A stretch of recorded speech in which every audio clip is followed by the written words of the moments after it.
Est-ce que le PSG a relevé la tête en Allemagne chez le Bayern Munich? Le Stade brestois affrontait le géant Barcelone pour une rencontre symbolique. Tous les résultats de la soirée en Ligue des Champions.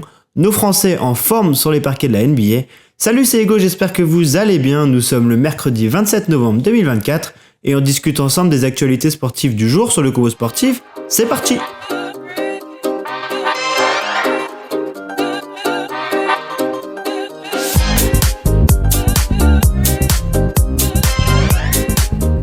Le Paris Saint-Germain avait fort à faire hier soir en se déplaçant sur le terrain du Bayern Munich, un des plus grands clubs européens de l'histoire. Dans le cadre de la 5e journée de la Ligue des Champions, les Parisiens se sont donc inclinés à Munich sur le score de 1-0.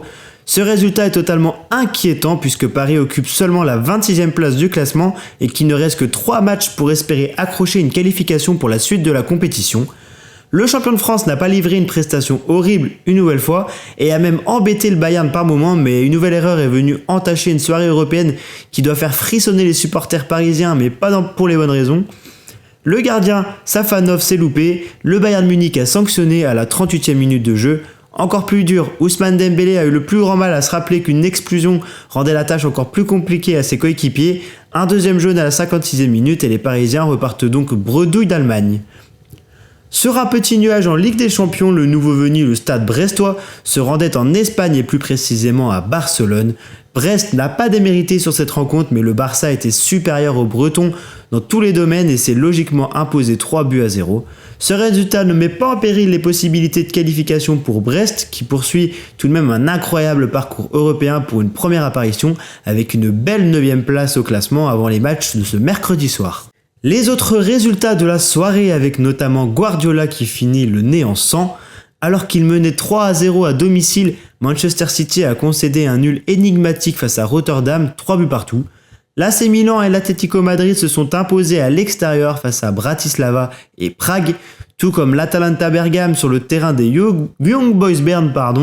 Grosse performance également de Leverkusen, vainqueur 5-0 face à Salzbourg. Arsenal est allé s'imposer 5-1 face au Sporting Portugal et enfin l'Inter Milan a assuré l'essentiel à domicile face à Leipzig. Un petit mot rugby rapidement pour vous parler de l'interview de Guy Novès, l'ancien manager du Stade Toulousain et du 15 de France, qui a évoqué la drogue et l'alcool dans le rugby et dans le sport en général.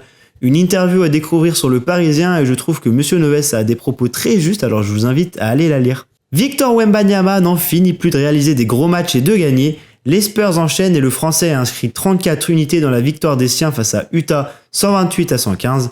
Le Français enchaîne les performances notables au shoot, notamment avec 6 tirs primés en 14 tentatives, auxquels il ajoute 7 rebonds et 3 contres. Une belle soirée donc pour le Français et les Spurs. Alexandre Sarr a été adroit et a égalé sa meilleure performance dans sa carrière avec 20 points dans la 12e défaite consécutive des Wizards. Ça commence à faire beaucoup.